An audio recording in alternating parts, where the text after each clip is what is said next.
टूट जाएंगे। लगता है तू ऐसे नहीं मानेगी। हाँ? फिर इतना बोलकर बिरजू उसे मार डालता है। राम प्यारी घास चर के वापस आ जाती है। ओहो, ये कमबख्त गाय कहाँ से आ गई? छिप जाता हूँ। बिमला को यहीं दबा देता हूँ, फिर जाकर इसकी गायों पर कब्जा कर लूंगा। उधर विमला एक चुड़ैल बन जाती है। गाय की तरह विमला की गायों को भी रूखी सूखी घास खाने को देता है,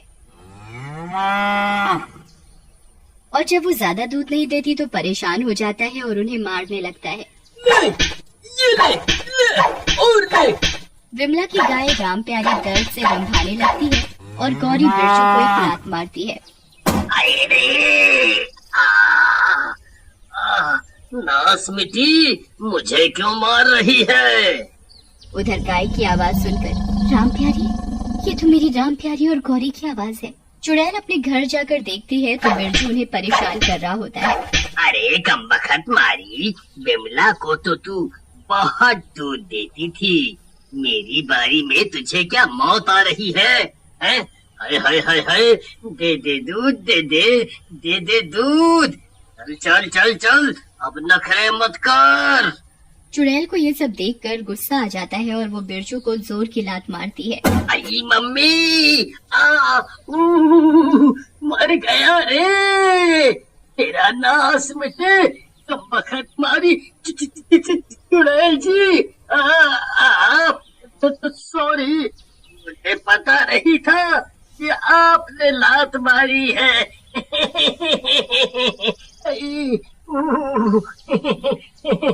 दांत मत फाड़, मुझे मारकर मेरी गायों को परेशान कर रहा है तू। तुझे मैं नहीं छोड़ने वाली अब। नहीं नहीं, मुझे माफ कर दो विमला बहन, तुम्हारी राम प्यारी बहुत दर्द में है। देखो ना, लगता है इसका बच्चा होने ही वाला है। विमला अपनी गाय को देखने लगती है। मेरी प्यारी गायों, तुम चिंता मत करो, मैं तुम्हें कुछ नहीं होने दूंगी। ये लो खाओ पेट भरकर। राम प्यारी और गोरी चुड़ैल से चिपक, वहीं दूसरी ओर बिरजू गांव वालों को चुड़ैल के खिलाफ भड़काता है। अरे गांव वालों, गांव में चुड़ैल आ गई है। चुड़ैल, किसी तांत्रिक को बुलाओ, नहीं तो हम सबको वो जिंदा नहीं छोड़ेगी। अरे भाई, क्या कहते हो? कहाँ है चुड़ैल? चलो विमला के घर, मैं दिखाता हूँ। मशाले ले चलो, उसे वहीं जला देंगे। ओहो, ठीक है, चलो चलो चलो, मशाले ले लो। अरे, ये गांव वाले मशाले लेकर यहाँ क्यों आ रहे हैं? मुझे छिपना होगा। अरे भाई, कहाँ है चुड़ैल? हमको पागल समझे हो का? हम गांव का सरपंच हैं या घन चक्कर तो हमका पोपट बना दियो। भागले यहाँ से, नहीं तो इस मशाल से तुम्ही को जला देंगे, कह देते हैं। अरे अरे नहीं नहीं, यहाँ चुड़ैल थी, बिमला की चुड़ैल। अरे बिमला कहीं काम से गई होगी, मर थोड़ी गई है जो चुड़ैल हो जाएगी। चलो भैया, ये तो पागल हो गया है, पागल। अगले दिन रमेश विमला के घर जाता है। विमला, विमला, देखो मैं आ गया, मेरी नौकरी लग गई है। अरे कहाँ हो तुम? अब हम शादी कर लेंगे। चलो चलो आओ, आज ही करेंगे। अरे कहाँ हो? रमेश, अब हमारी शादी नहीं हो सकती। तुम कौन हो? मैं विमला। नहीं, तुम्हारा ये हाल किसने किया? मैं उसे जिंदा नहीं छोड़ूंगा। चुड़ैल उसे सारी बात बताती है, जिसे सुनकर रमेश को बहुत गुस्सा आता है।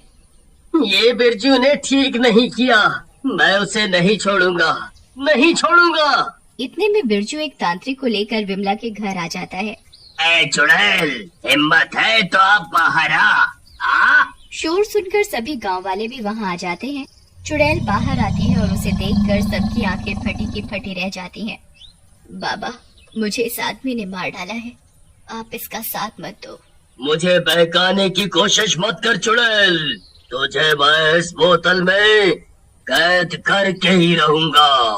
जैसे वो तांत्रिक चुड़ैल को उस बोतल में कैद करने लगता है, तभी राम प्यारी और गौरी बाबा को जमीन पर गिरा देती हैं और बोतल टूट जाती है। अरे अरे नहीं, मर गया रे, बोतल तो टूट गई। भागो रे भागो, अपनी अपनी जान बचाकर भागो, भागो। अरे फर्जी बाबा, मुझे यहाँ अकेला छोड़कर कहाँ भाग रहा है? अरे नास मिठे, अब मैं क्या करूं? हाय रे, हाय, हाय। देखा रमेश, इन इंसानों से तो मेरे ये जानवर ही अच्छे हैं। राम प्यारी, तुमने गर्भवती होते हुए भी मुझे बचा लिया। तभी राम प्यारी को दर्द होने लगता है और वो दर्द से रंभाने लगती है। रमेश जाकर जानवरों के डॉक्टर को बुलाता है और कुछ ही समय में उसे एक सुंदर सा बछड़ा होता है। कितना प्यारा है ये। मेरी प्यारी गाय, तुम ठीक हो ना?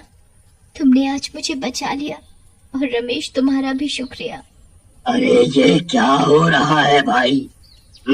अरे अरे डरो नहीं गांव वालों, ये मेरी विमला है, मेरी विमला।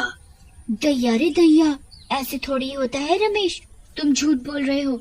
इसे गांव से जाने को कहो, नहीं तो हम इसे यहीं जिंदा जला देंगे। हाँ। अगले दिन गांव वाले मशाले लेकर फिर से आ जाते हैं।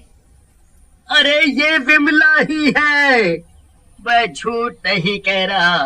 विश्वास नहीं होता तो मैं अभी इसके साथ शादी कर सकता हूँ तुम्हारे सामने।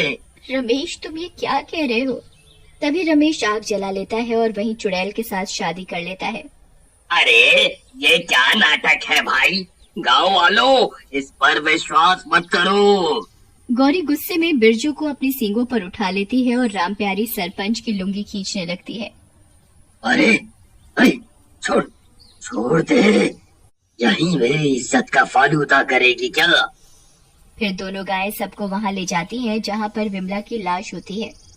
विमला की लाश देखकर सबको यकीन हो जाता है कि बिरजू ने ही विमला को मारा है और उसे पुलिस के हवाले कर देते हैं। रमेश, मेरी दोनों गायों का ध्यान रखना।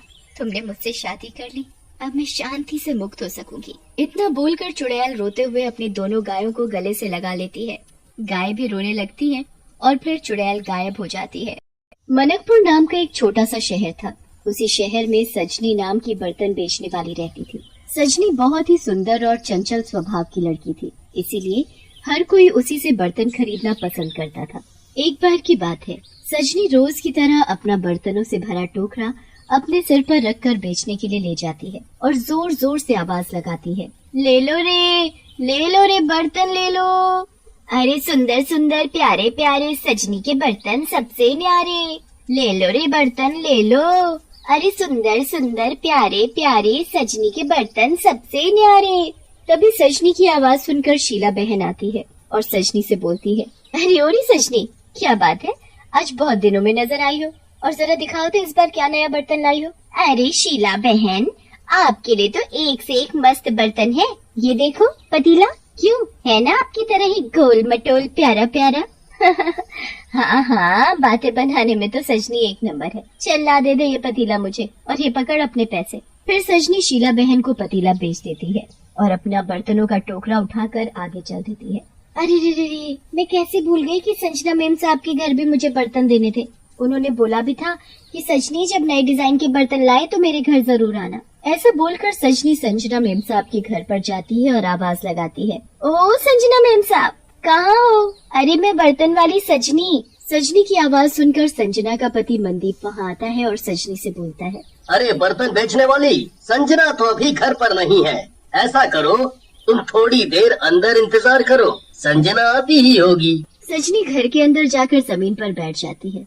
मनदीप के घर पर उसका दोस्त अंकित भी होता है। अंकित सजनी को बड़ी ही गंदी नजरों से घूरने लगता है कि तभी मनदीप अंकित से बोलता है, अबे क्या देखे जा रहा है उस बर्तन वाली को? अबे यार, ये बर्तन बेचने वाली तो मस्त आइटम है यार, तू तो इसके बर्तन देख रहा है। अरे जरा एक नजर इस बर्तन वाली पर तो डाल।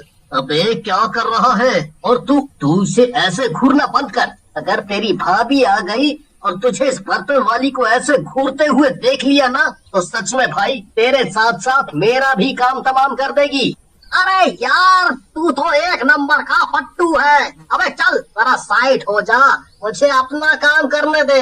अरे बर्तन वाली, जरा मुझे भी तो अपने बर्तन दिखाओ, जरा मैं भी तो देखूं क्या क्या है तुम्हारे पास। हाँ साहब, ये देखो ना, हर तरह के बर्तन है मेरे पास। आप बताइए आपको क्या चाहिए? मुझे तो तू चाहिए। सजनी हंसते हुए बोलती है अरे साहब, बोनी के टाइम पर क्यों मजाक करते हो? अच्छा तो ये देखो पतीला, पता है इसकी मार्केट में बहुत डिमांड है, बहुत ही मजबूत और टिकाऊ है ये पतीला, और कीमत भी बहुत कम है, इसकी बस 100 रुपए। आपकी मैडम तो इसे देखकर बहुत खुश हो जाएंगी। अरे अरे, मेरी अभी शादी नहीं हुई है।